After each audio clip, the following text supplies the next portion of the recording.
Olá, seja muito bem-vindo à Mandala Viva de hoje. O nosso tema é o seguinte: a inclusão social a partir da tecnologia para pessoas com deficiência. E para falar sobre este assunto, nós recebemos aqui no nosso estúdio 3 convidados muito especialistas desses assuntos. Uma delas é a Leonilde Fontes, que é coordenadora da Biblioteca Braille Dorina Novil, que existe em Taguatinga, no Distrito Federal.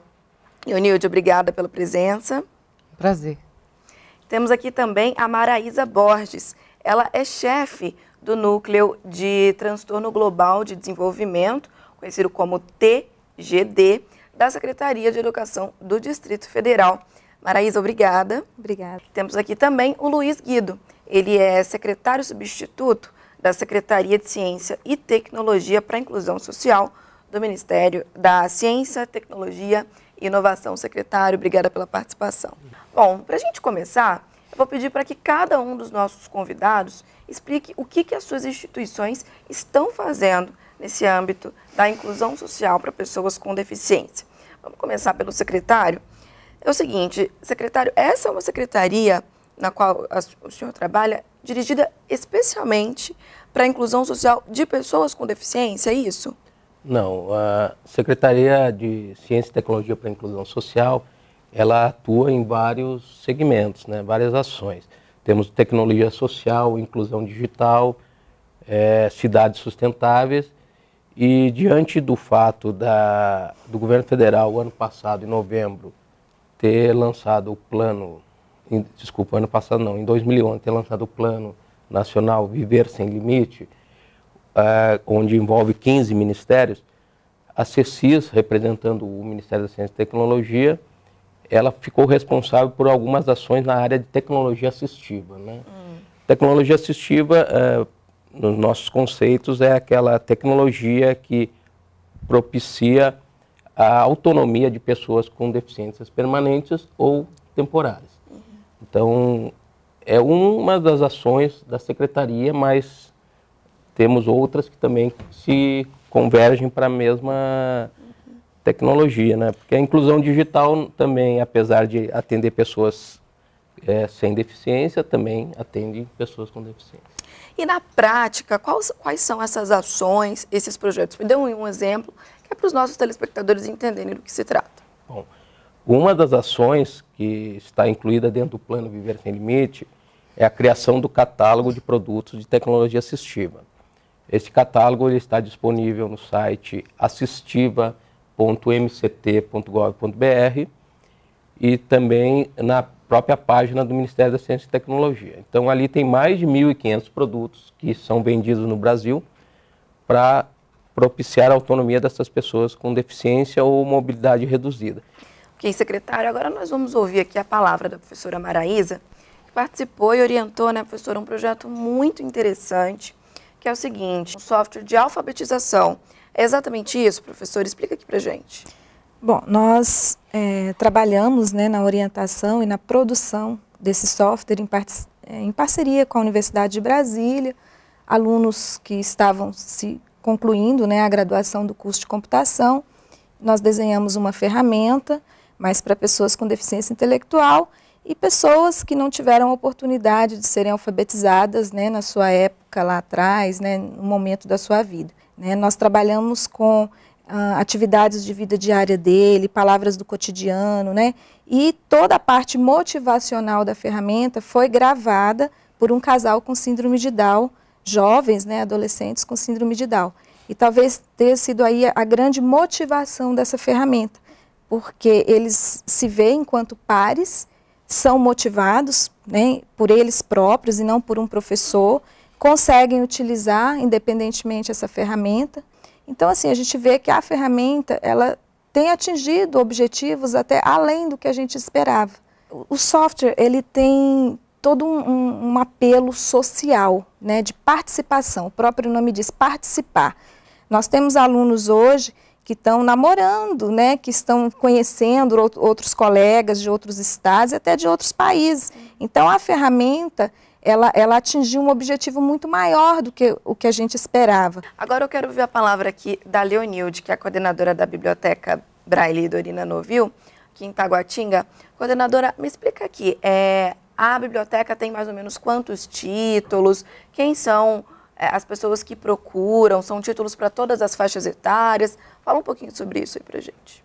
A biblioteca tem mais de 2.500 livros, entre braille e audiobooks, né? Livros em áudio que possam ser ouvidos não só por pessoas com deficiência visual, mas também com pessoas adultas que queiram ter acesso. Nós atendemos principalmente aos deficientes visuais de Brasília e em torno. São adultos, normalmente já com uma certa idade, pessoas que ficaram cegas muitas vezes por diabetes, por algum problema congênito que foi se agravando, e aí numa determinada idade ele se instalou e ficou com muito baixa visão ou cegos totais. Entendi. E aí a gente atende com os livros, que é o chamariz, né, que é a nossa proposta de chamar o deficiente, mas nós temos várias atividades dentro da biblioteca para que esse deficiente tenha interação e integração, participando com com seus pares, com outras pessoas que têm o mesmo problema, fazendo com que a gente resgate a autoestima deles. E no Distrito Federal é a única biblioteca direcionada a esse público ou tem outras? Com a característica dela porque ela é a biblioteca pública que atende aos deficientes. As outras têm mais características escolares, né? Atendem também a eles e tudo, mas com toda essa característica, nós somos a única, sim. Tá ok. Bom, e agora nós vamos ver uma reportagem que a nossa querida Luciana preparou para o programa de hoje e que tem exatamente a ver com esse tema. Dá uma olhada.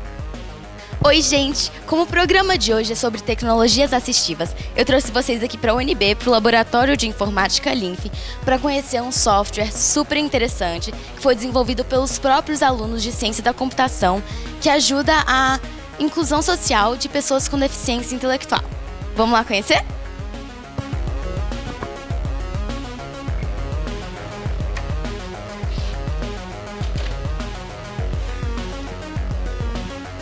Eu estou aqui com a Maraísa Elane Estevão, a orientadora pedagógica do programa, e ela vai falar pra gente como funciona esse programa Participar, como que ele foi desenvolvido e quais são os benefícios. Ele é uma ferramenta a mais que o professor pode utilizar dentro da área de tecnologia para motivar os seus alunos a aprenderem uma alfabetização social, funcional para a sua vida em sociedade, na sua comunidade, para que eles possam entrar nas redes sociais, fazerem amizades, que eles possam entrar no mercado de trabalho com mais segurança, porque a alfabetização hoje ela é uma habilidade básica para o ser humano. Você gosta de dançar? Ah, dançar sim, sim. Que tipo de dança que você gosta? Dança cigana. Não, coloca dança cigana. Você namora? Você tem namorada? Eu tenho namorada. Tem namorada, né? Qual que é o nome dela? Marcela. Marcela?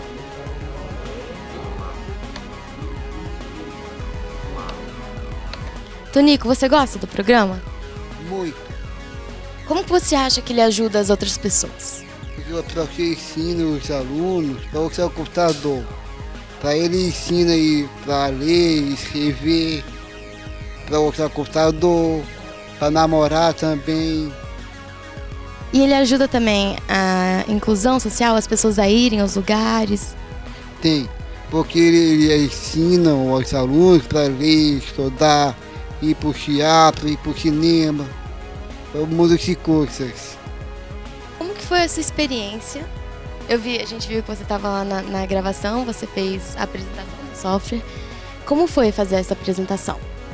Foi um sucesso, foi muito bom, gostei muito do trabalho do Software X, que é 2 milhões de lançamento.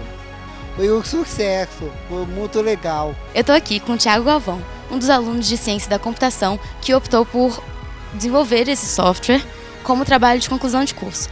Thiago, explica pra gente o que te incentivou a fazer esse programa. Eu estava cursando uma matéria com o professor Wilson, né, e ele comentou da iniciativa desse projeto, né, que estava surgindo na época, e estava procurando alunos interessados em desenvolver. Aí eu conversei com ele, que eu tive interesse quando ele explicou toda a proposta do projeto, para que serviria. Eu fiquei interessado, conversei com ele e conversei com outro colega meu, o Renato, e nós acabamos fazendo o projeto junto como nosso projeto final aqui da UNB. Thiago, você acha que depois de você ter desenvolvido esse projeto, pode incentivar outros alunos a procurarem fazer algo parecido? É uma forma de você aplicar de uma forma prática, né, os conhecimentos que você adquiriu ao longo do curso, fazer de uma forma que você está ajudando alguém, né, está dando um feedback para a sociedade, até no nosso caso de uma instituição pública, a gente está meio que devolvendo para a sociedade o investimento que ela fez na gente, né, e uma forma também de você se preparar até para o mercado de trabalho, né, você está tendo experiência prática, você está lidando com pessoas reais que estão te dando feedback sobre o que você está fazendo. Então acho que tanto do ponto de vista acadêmico quanto do ponto de vista profissional, isso pode ser muito engrandecedor para a pessoa se ela tiver a oportunidade de participar de um projeto desse jeito. Agora eu estou aqui com o Wilson Veneziano, o coordenador do projeto e professor de computação da Universidade de Brasília. E o Wilson vai falar pra gente quais são os aspectos importantes do projeto. Eu diria que um aspecto importante é que ele é de interesse social. Ele foi desenvolvido aqui na Universidade de Brasília, que é uma instituição federal. Ele está sendo disponibilizado gratuitamente às escolas públicas. Ele já está implantado em cerca de 650 escolas da rede pública do Distrito Federal. Ele também foi entregue às federações das APAES de todos os estados brasileiros e agora, mais recentemente, está indo também aos países africanos de língua portuguesa. Muito obrigada pela participação, Wilson. Eu que agradeço pela atenção de vocês e a gente espera que os nossos ouvintes fiquem cada vez mais sensibilizados pela causa de atenção aos nossos irmãos com algum tipo de deficiência, nas diversas modalidades, mas que todos nós busquemos na sociedade a inclusão dessas pessoas, a aceitação delas, a ajuda, o respeito, a solidariedade. Agora de volta para o estúdio com a Naira. Luciana, obrigada pela reportagem. E agora nós vamos para as perguntas do público. No nosso programa a gente sempre ouve perguntas das pessoas que estão nas ruas e querem saber alguma coisa sobre o tema do dia. Vamos dar uma olhadinha na primeira pergunta de hoje. Como é que o Ministério da Ciência e Tecnologia está trabalhando a respeito da inclusão social para essas pessoas com deficiência física poderem ter acesso a essa tecnologia? Uma das ações do Ministério realmente é a interação entre todas esses parceiros, né? Nós trabalhamos com empresas, né? Com empresas que desenvolvem tecnologia assistiva, com institutos de pesquisa, instituições de ensino superior e principalmente com o demandante, né? Que é o consumidor. A gente não pode desenvolver ou fomentar algum produto de tecnologia assistiva sem saber realmente qual a demanda. É necessário que a sociedade se adapte à pessoa com deficiência, não a pessoa com deficiência se adapte à sociedade. Tá bom. E agora tem uma pergunta que é minha, que eu quero saber, da Leonilde, lá da Biblioteca Braille Dorina Novil. Leonilde, como é que você vê a questão do Braille hoje na comunidade de cegos do país?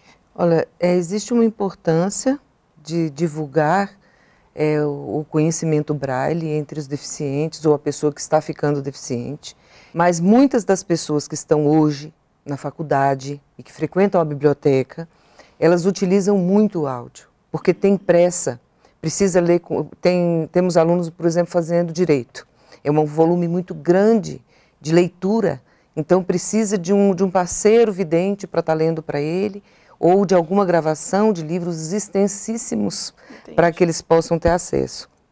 É de extrema importância que ele tenha autonomia. O conhecimento do Braille é importante, para que na hora que ele queira rever, ou que ele queira ter o acesso, ele saiba. Bom, o nosso primeiro bloco do Mandala Viva chegou ao fim, mas a gente volta daqui a pouquinho com mais discussão sobre o uso da tecnologia para a inclusão social de pessoas com deficiência no Brasil. Até daqui a pouquinho, a gente fica aqui, não sai daí.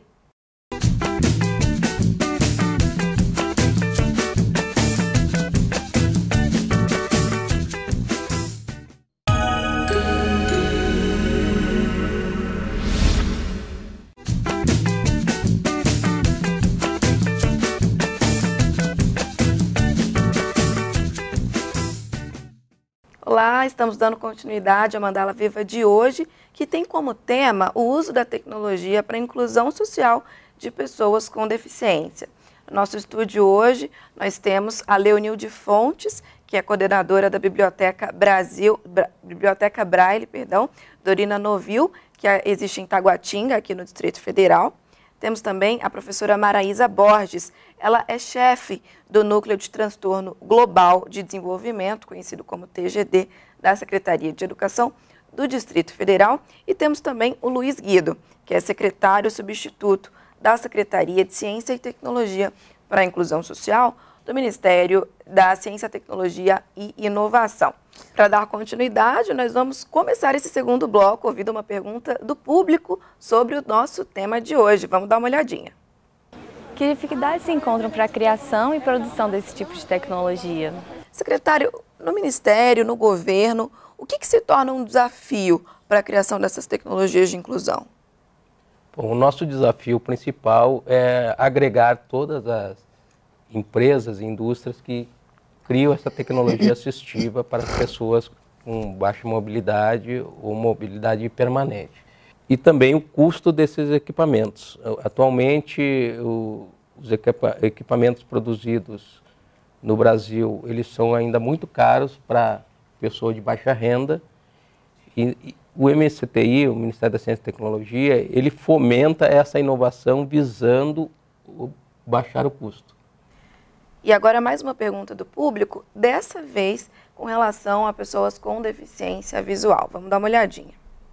E a minha pergunta sobre tecnologia para deficientes visuais é sobre a audionarração.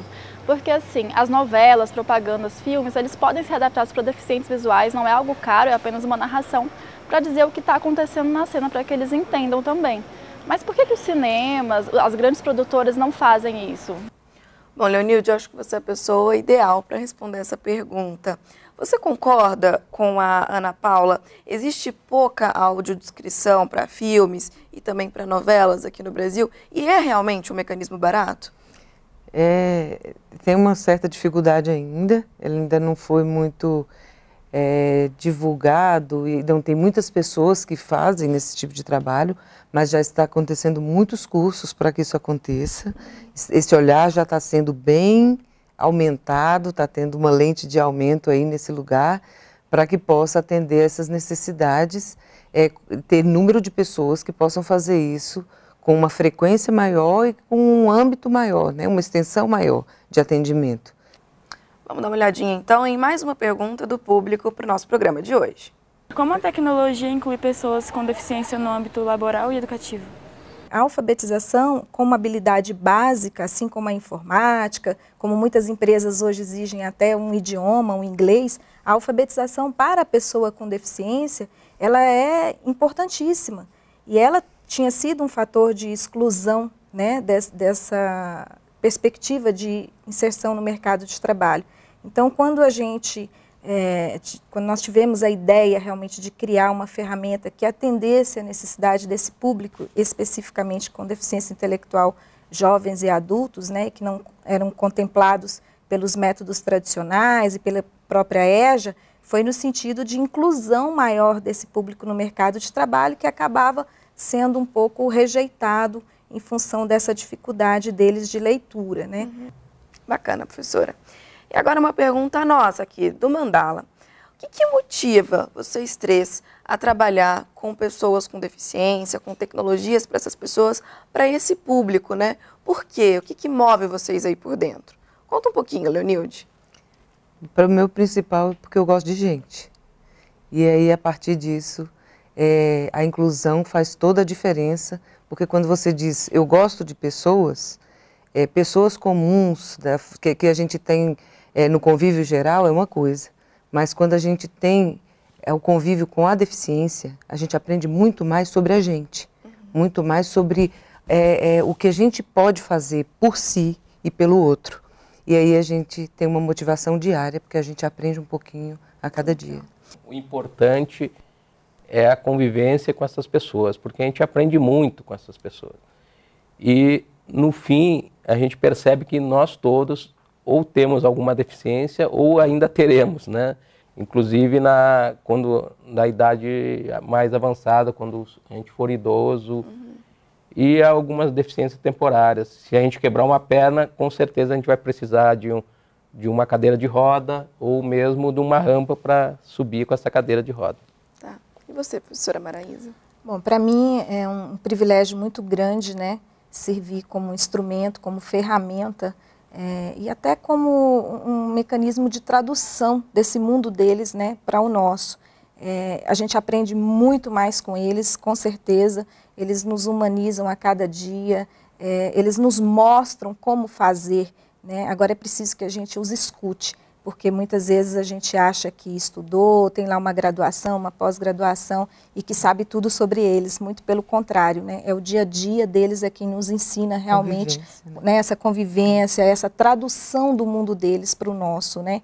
E realmente quem tem a oportunidade, o privilégio de trabalhar com essas pessoas e entrar no mundo deles, se beneficia muito mais. A conversa está ótima, mas infelizmente o Mandala Viva de hoje está chegando ao fim. Mas antes da gente terminar, eu quero ouvir aqui dos nossos convidados onde é que os nossos telespectadores podem buscar informações sobre o que vocês falaram aqui hoje, né? Quais são as fontes, onde buscar secretário no governo, onde procurar essas tecnologias sociais. Bom, no governo nós temos o Plano Viver Sem Limite, onde 15 ministérios participam, e todas as informações sobre o plano, elas estão no site da Secretaria de Direitos Humanos da Presidência da República, que é direitoshumanos.gov.br, no banner Plano Nacional Viver Sem Limites. Você, Leonilde? A Biblioteca Braille é aberta ao público, semanalmente, de 8 às 5 da tarde, nós não fechamos para o almoço, no centro de Taguatinga, dentro do Espaço Cultural de Taguatinga, perto do Teatro da Praça. É um local muito conhecido. Estamos abertos ao público, principalmente deficientes visuais, mas a comunidade em geral, que podem estar trabalhando conosco como voluntários, conhecendo para ver se simpatizam com o nosso trabalho e queiram ser voluntários. Estamos abertos a todo o público. Tem um site? Nós temos só um blog. Legal. É o Amigos do Braille, @blogspot.com. Tá bom. Professora Maraísa. Então, nós temos toda a rede da Secretaria de Educação do Distrito Federal aberta, porque nós entendemos que a inclusão ela é um processo da nossa sociedade, não somente da educação. Temos a nossa coordenação de educação inclusiva, que é a COEDIN, através do telefone 3901-3246, e o site do projeto Participar, né, para quem tiver interesse do software, é projetoparticipar@gmail.com. Tá joia. Bom, gente, muito obrigada pela presença aqui hoje, foi um prazer.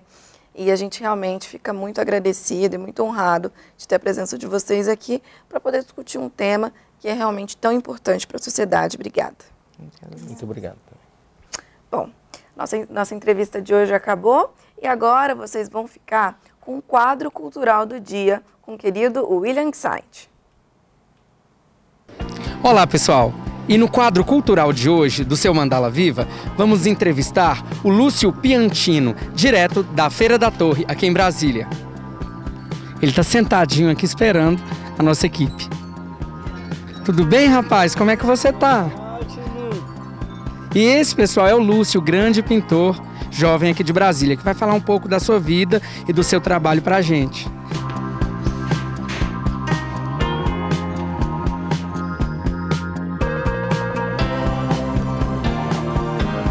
Lúcio, quando você começa a pintar, o que vem à sua mente? Assim, o que te leva? Qual a sua inspiração? Minha inspiração, você acabou de falar aqui agora, dos meus quadros, dos meus filhos quadros, que eu tenho meus nomes. Tem um quadro que chama Magnum Choto, tem o nome de Márcio Diretores, tem Chris Brown, que os cantores famosos de rap. Então você se inspira nas músicas que você começa a ouvir ali e isso vem à sua mente e te ajuda a criar. Isso, exatamente. Porque eu crio meus quadros dos meus filhos, alimentos são tintas. Onde a gente pode encontrar produções do Lúcio? Onde você já expôs? Eu expus 3 onde eu trabalhei. Um foi aqui do Teatro Nacional, outro que eu fiz lá no Gama, a última que eu fiz era na STJ que eu fiz. Então você quer dizer que esse quadro, né, é o Cabeça de Dragão. Fala pra gente um pouquinho sobre esse quadro, meu amigo. E assim, o Cabeça de Dragão é feito de dragão. E assim, o dragão tem o corpo inteiro. Tem cara, tem rabo, tem barriga, tem braços pequenininho assim, faz ó. Legal. Lúcio, mostra mais pra gente. Vamos aqui, pessoal, vamos ver os outros quadros. E esses outros quadros, Lúcio? Fala pra gente. Esse aqui é Misturama. Por que eu chamei Misturama? Por causa tem um programa na televisão, Malhação, tem uma loja que vende as comidas. Por exemplo, a comida tem comida italianas. Esse é meu quadro favorito que eu chamo esse aqui de quieta. Por causa de uma pessoa que senta, fica tranquilo, fica quietinho do Silva. Esse quadro aqui é meu filho, que eu chamei ele, deixa eu ver o nome dele aqui. Papai Totão tá chegando. Eu falo assim, porque é Marugão. O papai tá chegando, por exemplo, tem uma quinta-feira, tem pai chegando. E chegando na viagem, que vai ficar feliz com minha mãe, com meu pai, eu, meus irmãos, amigos. Esse aqui chamei de Maria Mar. Que eles têm mais uma coisa importante. Mar é feito de mar no chão. Mar é cor azul. Azul é cor do céu. O céu é a cor de água. A água é para a gente tomar. Também água com gás. É para tomar a cada só. É a mesma coisa da água. A água é a feita para a gente tomar.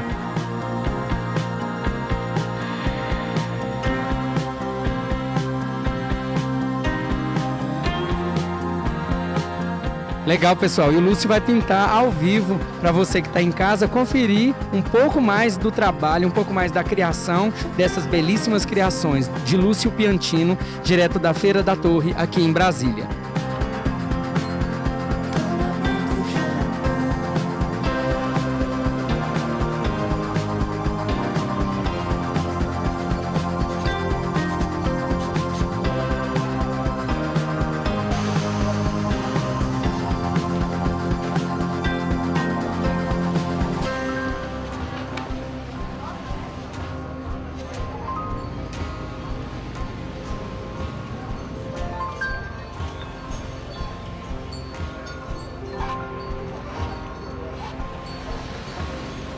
Chegamos ao grande finale, né? Com o término da obra do Lúcio Piantino, que nos emocionou nessa tarde, início de noite aqui na Feira da Torre, em Brasília. Lúcio, como é que vai se chamar essa obra que você acaba de terminar? Esse nome dessa obra que eu acabei de fazer hoje, o nome dele é Seu Nome, meu amigão. Então, peraí, o quadro vai se chamar William, é isso? Isso, o nome do meu amigo William é o quadro William. Gente, emocionado, assim, não tem palavras para agradecer e dizer, né? Estamos terminando, estamos finalizando o bloco cultural do Mandala Viva Agradecemos a sua presença, agradecemos a sua audiência, direto da Feira da Torre, aqui em Brasília, com esse artista espetacular. Esperamos que vocês tenham apreciado, assim como nós. Dá um tchau, tá, Lúcio, para quem está te seguindo lá. Que lindo, William, obrigada. Bom, gente, acabou. E a gente espera vocês, então, no próximo Mandala Viva. Esperamos que vocês tenham gostado do nosso tema de hoje. E é isso, até a próxima.